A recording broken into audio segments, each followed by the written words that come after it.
tantas coisas e imagina que esse milagre, ele vai começar de algo estrondoso, violento. Mas deixa eu falar para você, a mensagem de hoje, nós vamos estar direcionando, fazendo a você entender, que o Espírito Santo te faça entender que os milagres, o milagre já está acontecendo na tua casa. O milagre já tem lá na tua casa. Os mantimentos para o milagre acontecer já está lá, já está aqui, já está na tua casa. E cada detalhe, ele é pequeno, e talvez tão pequeno como a formiga, o tamanho da formiga. Só que às vezes a gente não consegue perceber que o milagre já está à porta, está conosco. Basta especificamente você se atentar para ele e dizer: opa, eu apoio os meus milagres. Então nós vamos estar meditando nessa palavra, acredito que seja rapidamente, mas a gente vai ver que a chave de um cidadão, a chave de um homem que era totalmente desconhecido, passa a ser conhecido em um período que 2 homens passam por ele. E ele começa a olhar pedindo alguma coisa para que satisfaça seu coração, o seu estômago, aliás, satisfaça o seu estômago, pedindo dinheiro para talvez levar para sua família. Mas 2 homens aqui mudam a história desse cidadão de uma forma extraordinária, porque o milagre começa na sua casa, começou na casa dele, começou aparentemente na Porta Formosa, mas o milagre começou na casa, e aí eu vou dizer que seria uma casa espiritual. Atos capítulo 3, versículo de 1 a 10, começa dizendo assim: e Pedro e João subiu ao templo à hora da oração, a nona, e era carregado um homem coxo de nascença, o qual todos os dias punha a porta do templo, chamada Formosa, para pedir esmolas aos que entravam. Ora, vendo ele, a Pedro e a João, que iam entrando no templo, pediu que lhe desse uma esmola. Ele fez: olha, João, ei, vocês dois, me dá uma esmola, me dá alguma coisa. E Pedro, com João, fitando os olhos, quer dizer, fixando os olhos nele, disse: olha aqui para nós, presta atenção, vem para cá, olha aqui. E ele os olhava atentamente, esperando receber o quê? O dinheiro, esperando receber deles alguma coisa. Disse-lhe Pedro: não tenho prata nem ouro, mas o que eu tenho te dou em nome de Jesus. Em nome de Jesus Cristo, o Nazareno, anda. Isso, tomando pela mão direita, o levantou imediatamente os seus pés, e artelhos se firmaram, e dando ele um salto, pôs-se em pé, começou a andar, e entrou com eles no templo, andando, saltando e louvando a Deus.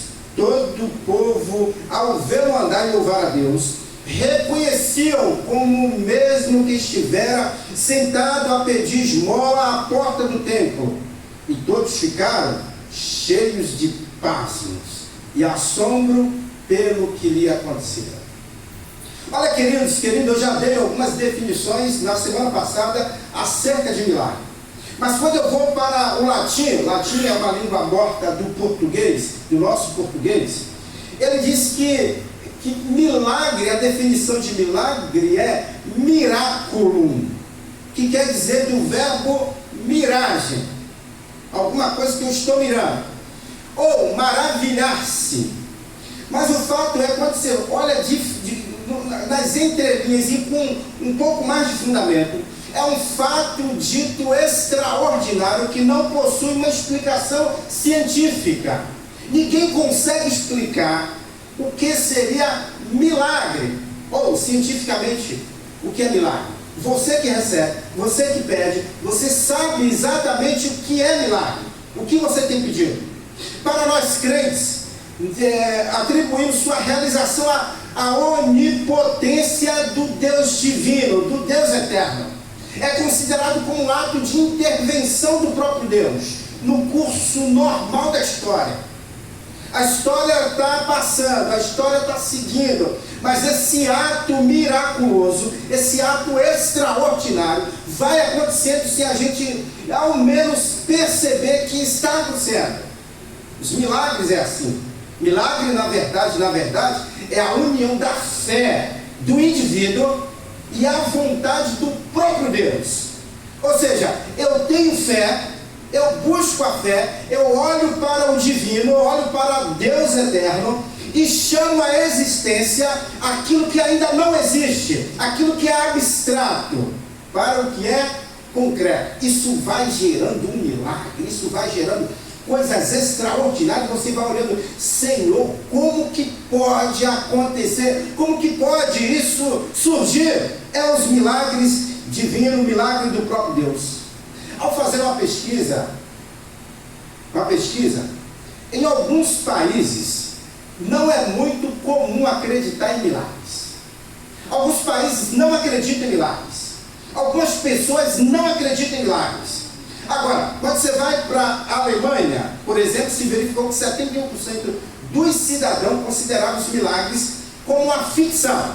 Olha, não acredito em milagre, para mim milagre é apenas uma ficção. Agora, quando você vai nos Estados Unidos da América, 80% das pessoas responderam a acreditar em milagre. Por quê? Porque uma boa parte da população americana, ela é cristã. Seja cristã evangélica, seja cristã católica, mas é cristã. Então 84% diz que entende que existem milagres. 48% disseram já ter presenciado ou experimentado algum tipo de milagre. Em geral 75% dos católicos, 81% dos evangélicos e 43% das pessoas sem religião declaram, segundo a pesquisa, que já pediram a Deus por milagre. Olha, fazendo a entrevista lá, eu já pedi a Deus um milagre. Eu já pedi a Deus, intercedi a Deus por alguém para que esse milagre acontecesse. Olha, queridos, fazer milagre é a essência do próprio Deus. É o contexto do próprio Deus. E quando a gente começa a fazer um passeio desde o Gênesis até o Apocalipse, a gente começa a perceber milagres acontecendo, milagres acontecendo, milagres acontecendo, milagres acontecendo. O próprio Jesus, quando pega ali o Novo Testamento, você começa a ver passo a passo de tantos milagres que aconteceram. Tantos milagres aconteceram. O que chamamos de sobrenatural é natural no reino dos céus, no reino de Deus. O que chamamos de algo que é impossível, no reino de Deus é possível. Há possibilidades. Isso, por exemplo, Jó, o qual nós lemos, dá uma fala extraordinária. Olha o que ele diz: Deus faz coisas grandes e maravilhosas e os seus milagres não têm fim. Ele faz coisas tão extraordinárias, grandes, maravilhosas, e esses milagres maravilhosos, essa graça maravilhosa, ela não tem fim. O texto relata, quando a gente volta um pouquinho para o texto, e aí a gente vai precisar entender algumas questões desse próprio texto, algumas informações, seja ela bíblica ou extrabíblica. Relata que Pedro e João subiam ao templo à hora da oração. Qual é essa hora? Hora nona. Agora, o que seria essa hora nona? A gente precisa também entender que esses dois homens de Deus eram bastante íntimos, né? Tanto Pedro quanto João. Tanto é que eles estavam em alguns lugares muito próximos. Primeiro, a ressurreição da filha de Lázaro, de Jairo. Eles estavam juntos. Na transfiguração de Jesus no Getsêmani, eles estavam juntos. Na preparação de Páscoa, eles estavam juntos. Na prisão de Jesus, eles estavam juntos. Agora, no capítulo 2 de Atos dos Apóstolos, eles saem de um culto extremamente edificado. Eles saem de um culto extremamente lindo, maravilhado, chamado de descida do Espírito Santo. Se você olhar no capítulo 2 de Atos dos Apóstolos, você vai ver que está lá descendo o momento do Pentecostes e a descida do Espírito Santo. E é algo extraordinário, o culto que está acontecendo ali, algo, sabe, exuberante, está acontecendo naquele dia, o dia de Pentecostes, descida do Espírito Santo. E quando, de repente, eles estando ali, eles percebem que há árabes crentenses falando mal dos crentes que estavam naquele culto. E começa uma discussão ferrenha. Só que Pedro toma a palavra em defesa dos apóstolos, dos crentes. E olha o que ele disse: crentenses e árabes, todos nós temos ouvido em nossas próprias línguas falar das grandezas de Deus. E todos se maravilhavam e estavam suspensos, dizendo uns para os outros: o que quer dizer isso? E outros, zombando, diziam: estão cheios de mosto. Sabe o que é mosto? Mosto, a grosso modo, é uva fermentada que gera álcool. Ou, traduzindo, estão todos embriagados, cheios de cachaça. Esse povo está todo embriagado. Está todo mundo aí maluco, está todo mundo doido. E aí Pedro continua dizendo o seguinte: porém, pondo-se em pé com os 11, levantou a sua voz e disse-lhe: homens judeus e todos que habitais em Jerusalém, sejam-vos isto notório, escutai as minhas palavras. Estes homens não estão embriagados, como vós pensais, sendo a terceira hora nona.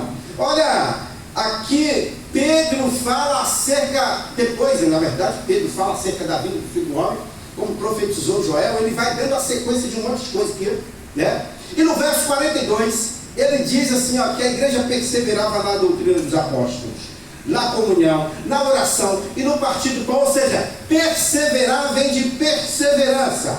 Ou seja, continuava vendo os milagres, que perseveravam na doutrina dos apóstolos, nas orações, no partir do pão e na comunhão.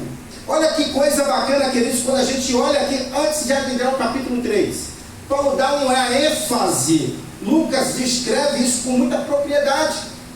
Quando de repente Pedro e João saem daquele ambiente e vai em direção ao templo para fazer as suas adorações, as suas preces diante de Deus.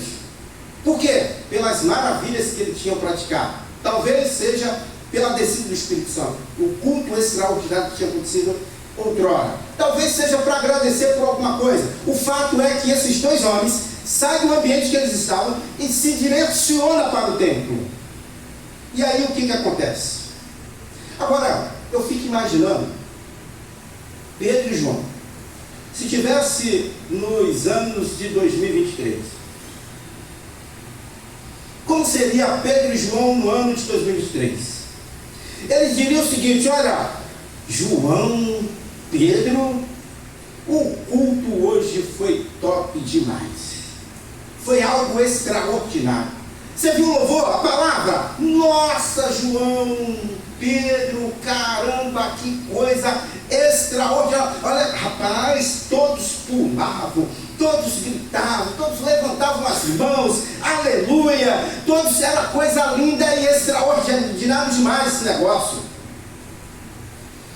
Como observamos o comportamento, a gente poderia dizer que Pedro era mais sanguíneo, né? É um pouco mais afoito, extrovertido. E João talvez seria o mais fleumático, mais calmo, equilibrado, mais manso. E de repente Pedro dizia: peraí, João, foi tudo uma maravilha, mas deixa eu te falar uma coisa, não sai da minha cabeça uma coisa.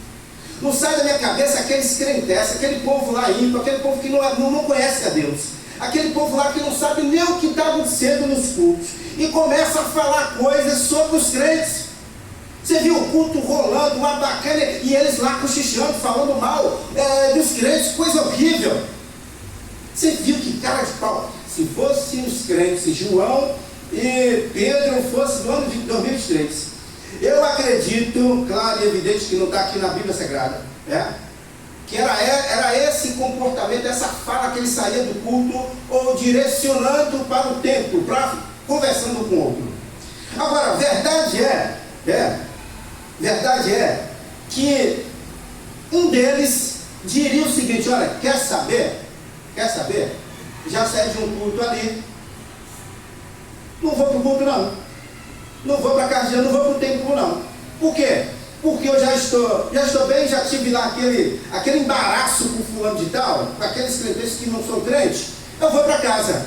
E queridos, quando eles fazem, talvez tivesse feito isso, Deus é maravilhoso para fazer exatamente o que Ele quer, do jeito que Ele quer, e usar quem Ele quer, outra pessoa, ou seja Ele quem for. Mas talvez não seria Pedro e João um instrumento para dar a cura e o milagre acontecer na vida desse homem chamado de aleijado ou chamado de coxo em algumas outras traduções.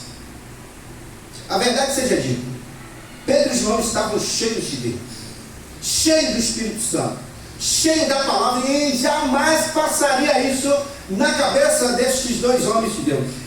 Mas eles foram diretamente para o templo adorar, eles foram diretamente para aquele momento que era se aproximar de Deus e falar das maravilhas de Deus. A outra coisa importante que a gente precisa entender aqui é que isso aqui não está nas escrituras, mas esse era bíblico, né? Diz que os judeus tinham 3 momentos de oração.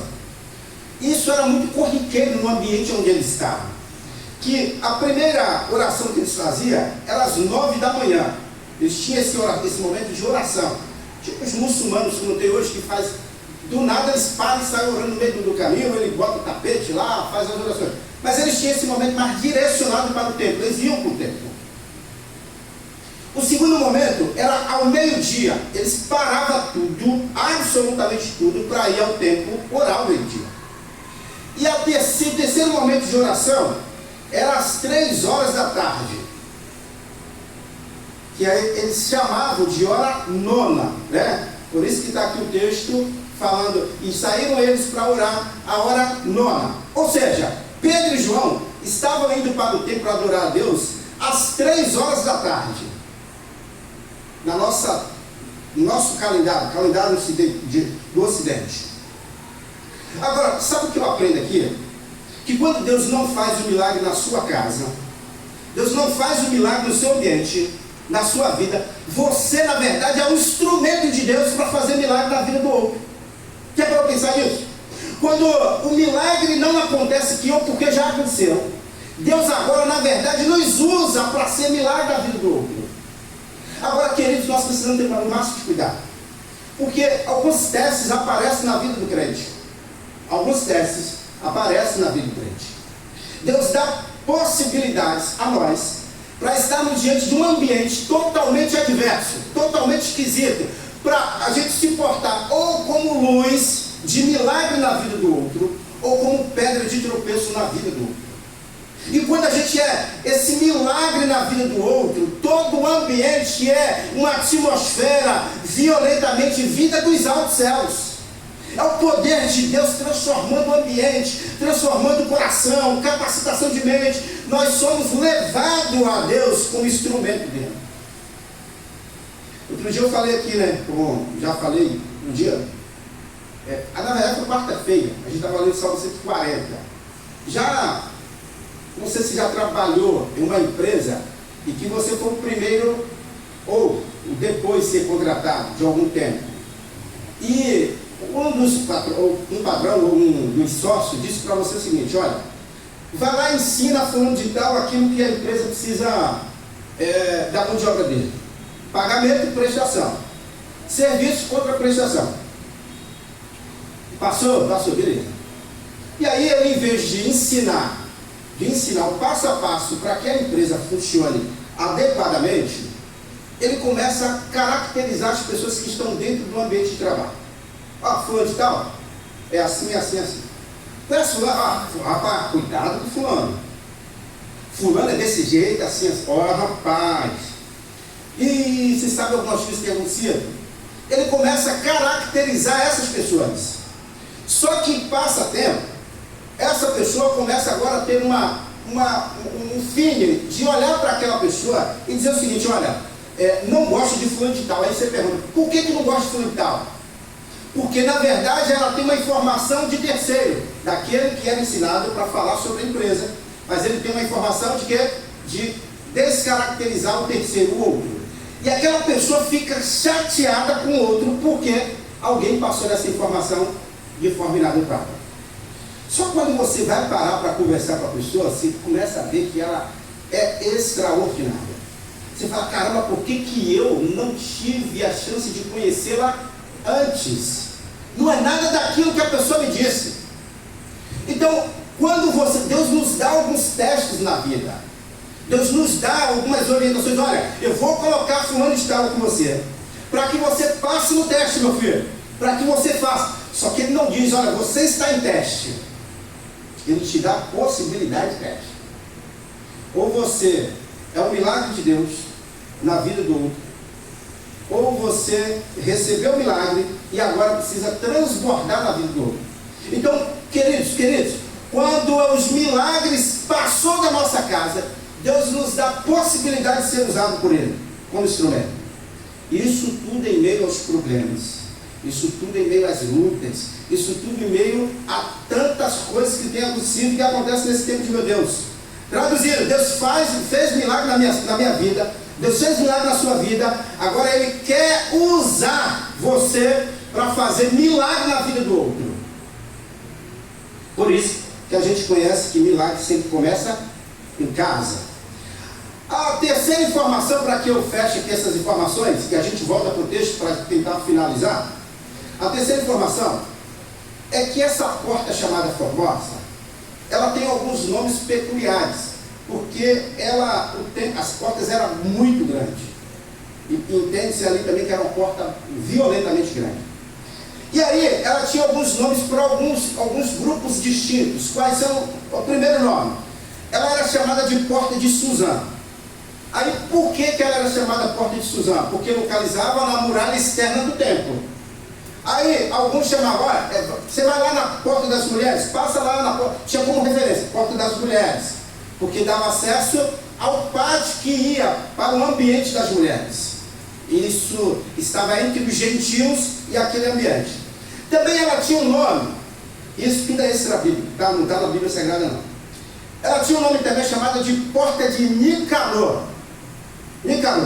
Agora, por quê? Porque quem doou essa porta, segundo historiadores, quem doou essa porta foi um judeu de Alexandrino, chamado Nicanor. Essa é uma da outra informação. A quarta informação que dizia, ou que dava-se o nome a essa porta, porque ela era muito bonita, era a Porta de Coríntia. Por quê? Porque era feita de bronze, vindo da cidade de Corinto. E por isso ela também tinha um nome chamado de Porta de Corinto. E por último, a Porta Formosa, que era a mais conhecida dentre eles. Agora, queridos, quando a gente volta aqui para o texto, a chave desse homem, a vida desse homem, do coxo, começa a virar, começa a mudar. Por quê? Porque na verdade ele está no lugar certo, no momento certo. E o pedido talvez foi errado, mas recebeu de forma certa.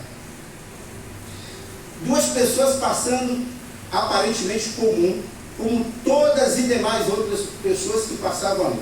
Rabinos, estudiosos da palavra, judeus comuns, pessoas estavam passando ali diariamente por aquela porta. E era diariamente costumeiro, esse homem pediu, olha, me dá um dinheiro, me dá uma prata, me dá um denário. Ei, me dá um dinheiro, me dá um dinheiro. Era comum esse pedido feito ali. E aí o que acontece? O que acontece? Quando de repente ele pega o dinheiro a alguém que não é comum, não é qualquer cidadão, é alguém que estava extremamente cheio de Deus. A vida talvez desse homem, ou ele imaginava que seguiria normalmente, que esse homem daria ali uma moeda, um denário para ele, ele colocava o seu bolso ou na sua panelinha lá de colocar os seus dinheiros, suas moedas, e ele seguiria a sua vida normalmente. Seria apenas mais um dia de cansaço, seria apenas mais um dia de rejeitado, seria apenas mais um dia de alguns palavrões, vai trabalhar, o vagabundo. Seria alguns olhares avassaladores e fulminantes. Seria talvez angústia que ele deveria levar, porque alguém tinha que colocar ele ali, né? Tirar daquele ambiente e levar para outro ambiente, para o seu celular. Seria um dia normal como outro dia comum. Seria assim.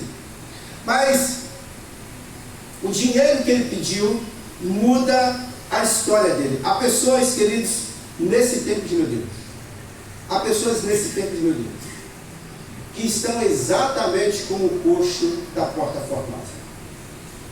Há pessoas nesse tempo de meu Deus que não são coxo ou aleijado fisicamente. Está bem com os 2 olhos, com os ouvidos, cérebro bacana, boca, pernas, braços, está tudo normal, tudo funcionando nos seus devidos lugares. Mas a verdade é que na sua espiritualidade, no seu interior, está dilacerado, está arrebentado. Os seus sentimentos estão longe de Deus. A sua vida espiritual, há um vazio imenso no seu coração. E tenta preencher de tudo que é jeito. De tudo que é jeito. Coloca ali, corre para lá, busca um outro caminho, busca outro. Está sempre em busca de satisfazer o vazio existencial, mas não consegue satisfazer, não consegue preencher. Alguns até buscam algumas questões, como bebidas, como isso, como aquilo. Alguns buscam até outros meios para tentar sanar esse problema. Mas olha, querido, continua coxo, continua aleijado, continua com os mesmos problemas internos.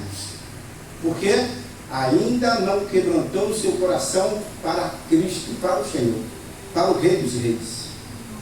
Mas o milagre também pode acontecer nessa casa. O milagre também acontece na casa daqueles que buscam, daqueles que pedem, daqueles que estão com um olhar fito para Jesus, um olhar desprendido de toda a situação, de todo o ambiente que traz desesperança, que traz angústia, e fitando seus olhos no próprio Criador.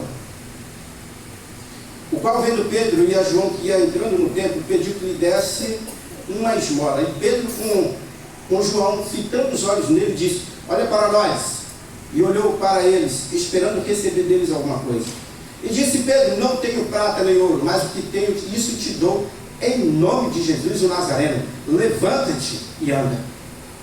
Ah, queridos, querida, milagres acontecendo na vida de pessoas que aparentemente estavam coxos, ou aliás, que aparentemente estavam sãos. Há milagres acontecendo em ambiente, em salas, em trabalhos, em casa. Há milagres acontecendo para aqueles que buscam verdadeiramente. Ele esperava dinheiro, ele esperava bens, ele esperava um alimento talvez, mas os homens de Deus deu muito mais do que ele precisava. Deu ali milagres, deu ali miragem, deu ali algo extraordinário que veio da intervenção divina. Está precisando de uma intervenção divina? Certamente Deus é o caminho correto para essa intervenção. Peça a Deus que não lance em rosto a ser lhe dado. Eu gosto de um texto lá em Mateus 7, a partir do verso 7, diz assim: pedi e dar-se-vos-á, buscai e encontrareis, batei e abrir-se-vos-á, porque aquele que pede, recebe, e o que busca, encontra, e ao que bate, abrir-se-lhe-á. E tomando pela mão direita, o levantou e logo nos seus pés, e ateve se firmaram, e saltando ele, pôs-se em pé e andou e entrou com eles no templo, andando e saltando e louvando a Deus. E todo o povo viu andar e louvar a Deus, e conheciam-no, pois era ele o que assentava a pedir esmola, à porta formosa do templo, e ficaram cheios de pasmo e assombro pelo que lhe acontecera. A vida deste homem aconteceu porque alguém estava lá para ser um agente de milagre. Alguém estava lá para ser algo extraordinário na vida desse homem. A chave da vida desse homem mudou. Talvez você seja um agente de milagre. Talvez você seja o que Deus pode fazer na sua casa, no seu ambiente e nos seus arredores. Agora a gente precisa ter cuidado. Duas coisas a gente precisa ter cuidado. A gente precisa de cuidado por quê? Porque nós vivemos assim. O ser humano tem uma possibilidade de viver assim. A primeira coisa que a gente precisa ter um cuidado para que o milagre não aconteça. E para que a gente não seja agente de milagre. A primeira coisa que a gente precisa ter cuidado é a incredulidade. É a incredulidade. Nós pedimos, mas no nosso coração começa a duvidar daquilo que Deus pode fazer em nossas vidas. A incredulidade que pode impedir o milagre acontecer na sua vida e na vida de outro. Incredulidade é o mesmo que resistência. É a mesma coisa que a dureza de coração. A dúvida são impedimentos de milagres concretos sobre a tua casa, sobre a tua vida. Jesus, o nosso mestre, o nosso Senhor, ele condenou os milagres, condenou a incredulidade. E quando a gente começa a ver, ele próprio repreendeu os discípulos no momento de tempestades, que eles estavam extremamente com medo, ou extremamente incrédulos diante da situação que estava à sua frente. E ele diz, e logo Jesus, estendendo a mão, segurou e disse-lhe: homem de pouca fé, por que duvidaste? Jesus o repreendeu naquele momento de tempestade, o qual estavam todos atônitos, perplexos pela situação que iria acontecer. Jesus também repreende a incredulidade dos discípulos diante da escassez de comida, de alimento. E ele começa, os discípulos pegam Jesus e falam assim: Jesus, é melhor despedir esses homens, essas pessoas, porque não tem lugar para pagar, para comprar comida. E o que ele diz? Despede-os, Mateus 6,36, despede-os para que vão aos lugares e aldeias circunvizinhas e comprem pão para si, porque não tem que comer. Jesus o repreende e pergunta: quantos pães tens aí? O que tem aí para comer? Tem isso. Jesus, lá, tendo dado graças, partiu, né, e começa os milagres a acontecer. Jesus condenou também, queridos, as duas cidades, não foi uma, duas cidades lá por aquele ambiente, por aqueles arredores, Corazim e Betsaida. E eles, ai de ti, Corazim, e ai de ti, Betsaida, porque se em Tiro e em Sidom se fizesse as maravilhas que em vós foram feitas, já muitos assentados em saco e cinza se teriam arrependido. Saco, vestido de saco e cinza na cabeça, era externalizar momentos de arrependimento. Queridos, portanto, o milagre, ele não pode acontecer em meio à incredulidade. Você não pode ser agente de Deus em meio à incredulidade. A segunda coisa que eu vejo aqui, e aí a gente encerra, a segunda coisa que a gente vê aqui, e a lição que eu aprendo aqui, é que os milagres chegou na sua porta. Uma vez que Deus não esquece dos seus filhos. Se porventura você viu o milagre acontecer, ele não vai chegar de uma forma bum, ele chega de uma forma pequena e vai tomando proporção de maneira extraordinária. Deus é poderoso para fazer milagres extraordinários, sim, mas ele também é poderoso para fazer milagres acontecendo passo a passo, momento a momento. Faça um inventário aí da sua vida. Faça um inventário. Faça uma retrospectiva da sua vida. Você acordou hoje? Milagre aconteceu. Muita gente não acordou hoje. Comeu hoje no café da manhã? Muita gente não tomou um café da manhã. Almoçou hoje? Almoçou. Muita gente não almoçou hoje. Milagre aconteceu na tua casa. E lanchou? Certamente você lanchará ou jantará depois que chegar em casa. Milagre chegou na tua casa. Agora a pergunta é: você tem trabalhado? Recebe o seu salário um dia? O pão de cada dia para pagar suas contas? Lindo demais. Os milagres aconteceram na sua casa. Na sua despensa tem um arroz, um feijão, tem uma carninha lá, ou um ovinho para você comer frito ou cozido, ou seja lá como você gosta. Lindo demais. Milagres aconteceram na sua casa. Você está doente? Talvez com a dor de cabeça agora. Ou talvez você está com um câncer interminável. Ou com uma AIDS. Não, está não. Milagre chegou na tua casa. E se porventura alguém está doente, chegou, você está entubado, o aparelho, não? Milagre chegou à sua casa. O milagre chegou à sua casa. Então, queridos, perceba o que Deus tem feito sobre a tua vida. Perceba o que Deus tem feito na tua casa. Perceba o que Deus tem demonstrado sobre você, sobre o seu ambiente. Perceba o que Deus tem feito com você. Na dúvida, olha o que diz Pedro: lance sobre ele toda a sua ansiedade, porque ele tem cuidado de você.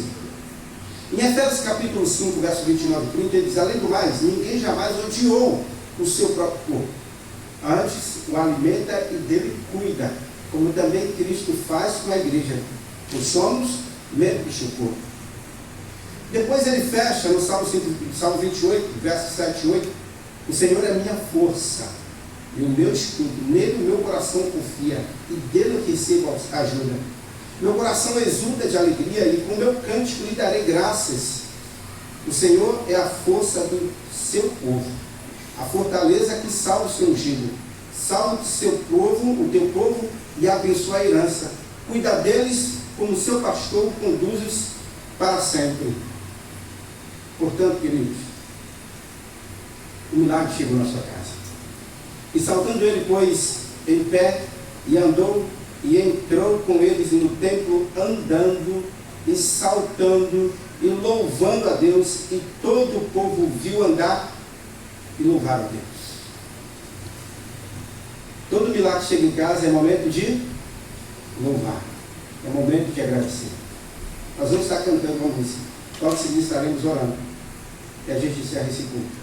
Mas lembre-se, o milagre chegou na sua casa. Preste atenção que Deus tem feito com você. Por mais luta que você passa, por mais adversidade que você tem passado, o milagre chegou em você. Basta apenas você crer no que Deus tem para fazer sobre você. Podemos cantar.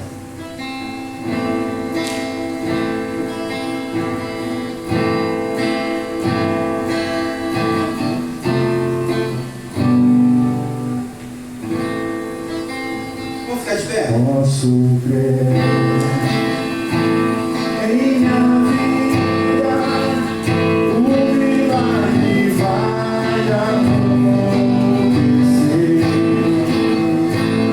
Posso crer nas promessas sendo liberadas sobre mim, sendo liberadas sobre mim.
Deus e bondoso Deus, nós cremos, Deus, no teu milagre.